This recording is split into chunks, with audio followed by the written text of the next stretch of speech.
Imagine a divine emergency, not of godly war, but of pure cosmic failure. A key celestial body, the moon itself, gets so utterly terrified it just quits, falls right out of the sky, and crashes into a human city. Welcome, listeners of Veritas Antiqua.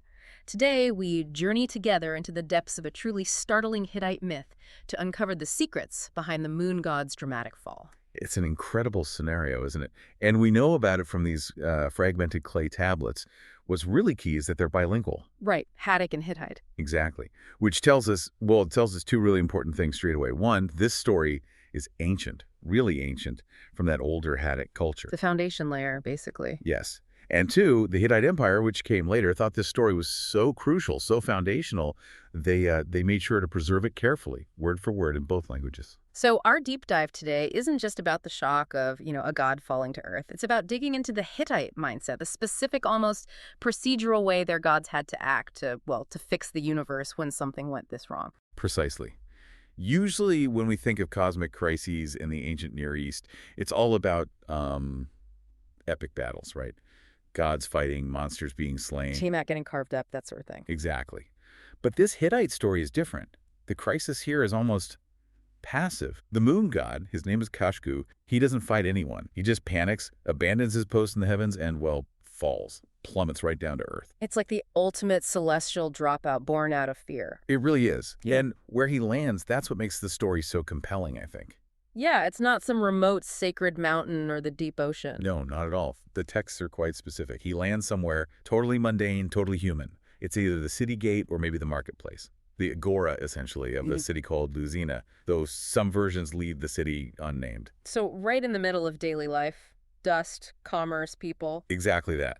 And this collision, this forced contact between the divine, the moon itself, and the profane, the everyday human world, that's the trigger for the real problem. It causes a state the Hittites called kirlanmi. We often translate it as pollution, but it's much deeper than just being physically dirty. Okay, so more like a spiritual contamination. That's a good way to put it. A systemic contamination that kind of invalidates the god's sacred nature, his purpose. He's been compromised by touching the ordinary earth in this uncontrolled way. So you've got this fallen, contaminated moon god sitting there, maybe in the town square. What's the reaction on the ground? Predictable, I guess. Oh, absolutely. Total chaos among the humans. The sources describe people just running wild, unconsciously, it says. Pure panic. Understandable. But what about Kashoku, the moon god himself? Is he angry? Defiant? Not even slightly. That's what's fascinating. The texts say he's utterly terrified. Yeah. Just paralyzed by fear and feeling completely alone down there in this strange, dirty, human place. Wow, so he's not a powerful, angry deity brought low. He's more like a frightened victim. Precisely. He's a regulator, part of the cosmic clockwork. Yeah. And now he's just stuck, overwhelmed. And, there's this detail in the sources that really strikes me. It speaks volumes about the Hittite view of the cosmos, maybe. What's that? The texts almost seem to shrug off the moon's absence initially. They kind of ask, who really notices if the moon's gone, especially during the day, compared to the sun god, anyway. Yes. That's a telling point, isn't it? It suggests a hierarchy. The sun's disappearance would be immediate, total catastrophe. The moon. Well, maybe less so. Less central, perhaps, to the immediate visual order of the day. So the only one who seems to really care enough to kick things into gear is the god whose system has been broken. Exactly. Which brings us to the question you, the listener, might be asking.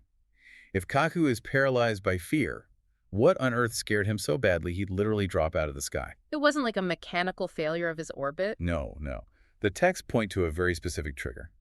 The proximate cause was external. It was the sheer violence, the terrifying sound and light of the storm god Tarhunt letting loose. Thunder and lightning. Immense, terrifying thunder and lightning. Kasku's fall seems to be a direct reaction, pure terror, triggered by this huge, volatile atmospheric power. So it's almost like collateral damage. The storm god is just doing his thing, maybe bringing needed rain. Right, unleashing a storm, part of his function. And poor Kashku, the smaller, maybe more sensitive deity, just panics and breaks the whole cosmic setup. That seems to be the implication. And this leads to why the storm god Tarhunt is described as being so furious. It's not personal anger at Kashu. Probably not. It's systemic fury. This wasn't just some minor celestial oopsie. It was a fundamental crisis of order. The moon, by abandoning its post, its regulatory function, had basically shattered the cosmic balance. So it's like turning the cosmos back into chaos. Precisely. Tarhunt is enraged because the very system he represents and maintains has just failed spectacularly. The structure is broken. What I find really interesting here is that the ancient Hittites themselves, or maybe the scribes writing this down, seem to, well, grapple with this. They tried to find a plausible, natural explanation, didn't they? They did. The sources actually float some possibilities. Maybe astronomical factors were involved. Perhaps a lunar eclipse happening at the same time as a really violent thunderstorm. Combining celestial and atmospheric phenomena? Yes, trying to find an explanation for something so utterly unprecedented. And, the Hittites were, they were pretty sharp observers of the sky. They kept omen texts based on celestial events. But there's a catch, right? There is. And it's an amazing little detail, a piece of ancient critical thinking. The text includes a caveat. It basically says, look, if the storm was that bad, with that much lightning and cloud cover... You wouldn't have been able to see the moon anyway. Exactly. Yeah. So even as they're proposing this combined natural event, they're acknowledging the logical flaw in it. It shows a really rigorous thought process, I think, even within mythology. It really does. They're trying to make it make sense according to their observations of the world. But the core connection remains, regardless of the exact mechanics. This event is deeply tied to the cult of rain and fertility, which, of course, were the storm god's domain. His power, his violence, is what started the crisis. Reinforcing his ultimate control over the weather cycles that were life and death for Hittite agriculture. Absolutely. So now we get to the really unique part of this myth. The resolution. How do they fix this? You've got a broken cosmic order, a terrified, paralyzed, polluted moon god stuck in a city. The storm god is furious. What's the plan? You'd think maybe Tarhunt, being the top god, would just, I don't know, grab Kosku and throw him back into the sky. That's what you might expect in other mythologies, perhaps. Brute force. A retrieval mission. But that's not the Hittite way here, is it? Not at all. They don't send a warrior god. They send essentially a divine cleanup crew and maybe a therapist. The goal isn't retrieval, it's purification and persuasion. Because the problem isn't just that the moon is in the wrong place, it's that he's contaminated and the balance is broken. Precisely. So forcing him back wouldn't fix the underlying me, the pollution or the fear that caused the fall in the first place. It needs a more delicate touch. Okay, so who does Tarhunt call in? He calls his specialists. First, interestingly, not a god, but a human ritual expert. He's called the Fertina Tarasunen Adama. Which means? The storm god's man, or maybe more accurately, the water expert. This person is deeply specialized in rites and divination linked to water, storms, lightning. So a human priest or magician? Yes, a very specific kind. And his reaction has to be immediate. The text says upon the very first flash of lightning from the initiating storm, he has to start performing a magical ritual. Wow, instant response. Instant. And significantly, he performs it in the ancient Hattic language. The really old language emphasizing the deep roots of this procedure. Exactly. It seems like this ritual might have been a kind of dramatic retelling or performance, recounting the moon's sad fate, perhaps to acknowledge the cosmic wound. Okay, so that's the human expert handling the immediate ritual response. Who deals with Kashku directly? Two key divine figures are deployed, and their roles are all about restoration, cleansing, and, well, psychological support, really. No forts involved. None at all. The first helper is a god named Hapantali. He's described as a protecting god, sometimes even as the storm god's deputy or shepherd. A shepherd, like caring for the flock. Kind of, yeah. His role seems almost entirely empathetic. He's there to provide comfort, to calm Kashu down, essentially to act as a divine counselor to this terrified, paralyzed god. That's remarkable, a god specializing in calming other gods down. It is, isn't it? And the second rescuer tackles the core problem of the Kirlinme, the pollution. Ah, the purification specialist. Exactly. This is the goddess Kamrusipa. She's sometimes identified with another goddess, Kataziwuri, but her domain is clear. Purification, magic, sorcery. Her main job is to perform the Erenma. The cleansing rituals. Yes, the specific rituals needed to remove the earthly dirt, the contamination that Kasuku picked up from falling into the marketplace. She needs to restore his divine purity. So you have one god for comfort and therapy, another for magical cleansing. That's the team. And the texts really emphasize the methodology. It's all about persuading Kashu and using the word yatishtermak. Which means? To calm, to placate, to soothe. They need to gently coax the paralyzed moon god, convince him to willingly go back to the sky. Because forcing a god who controls cosmic rhythms would just break things even more. That seems to be the logic. The repair has to be consensual, ritually perfect, and address the root cause, the fear, and the pollution, not just the symptom of him being on the ground. It's such a subtle, almost bureaucratic approach to cosmic repair. Fascinating, but it leaves you hanging, doesn't it, the way the main text survives? It does. That's the frustrating part about working with these fragmented tablets. The primary narrative, the main story of the fall and the rescue attempt, it just breaks off. So we don't actually read about Hapantali and Kamarshippa succeeding? We don't see Kashku fly back up? Not in that core narrative fragment, no. It cuts out right before the climax, before we know if they manage to heal him and convince him to return. Arc. Ugh. A cliffhanger from 3,500 years ago. Okay, exactly. But thankfully, there's a little hint later on.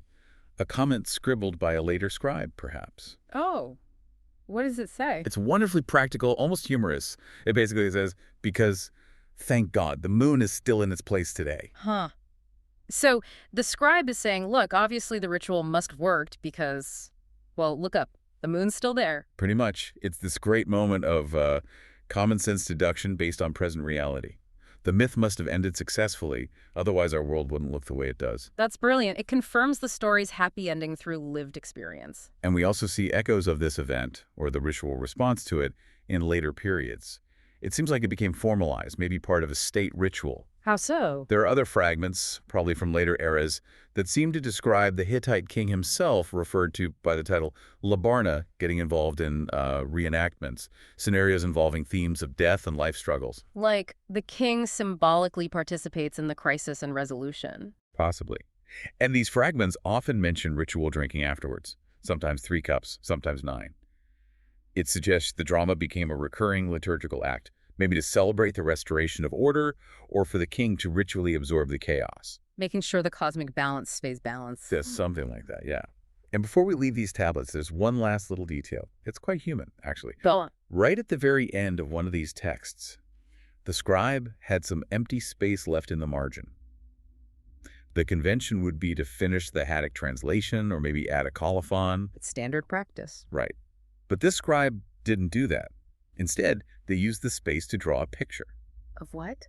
A lion, described in modern scholarship as a successful and surrealist lion. A surrealist lion, drawn by an ancient Hittite scribe on a religious text. Apparently so. It's this wonderful little flash of personality across the millennia. Maybe the scribe was bored, maybe they fancied themselves an artist. Or maybe they just felt drawing a cool lion was more important than finishing the translation footnote. Who knows?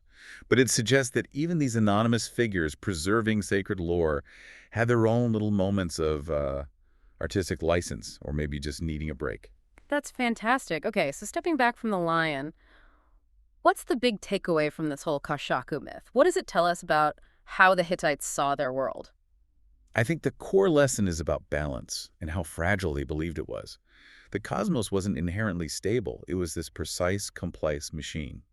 And if even one part, like the moon god, broke down, especially out of something as relatable as fear, the whole system risked contamination and collapse. And fixing it wasn't about divine power plays or warfare. And not in this case. It was about meticulous ritual, about purification, about specialists doing their jobs, and crucially about persuasion and empathy. Calming the frightened god, cleansing the pollution. Restoring balance through careful, almost therapeutic cosmic management. Exactly. It's a very different flavor of mythology. So maybe a final thought for you, the listener. Next time you happen to glance up at the night sky and see the moon sailing along, remember the Hittites. For them, that steady, reliable presence wasn't a given. It was proof that, once upon a time, a crisis was averted. That Hapantali, Kamaryepa, and that unnamed water expert had done their jobs correctly. The system had been successfully, carefully put back together. A powerful reminder of cosmic fragility and the importance of ritual care. I hope you've enjoyed our journey into this mysterious world. If you like this deep dive, please consider sharing it with a friend. Until we meet again next week to follow the trail of another ancient legend, take care.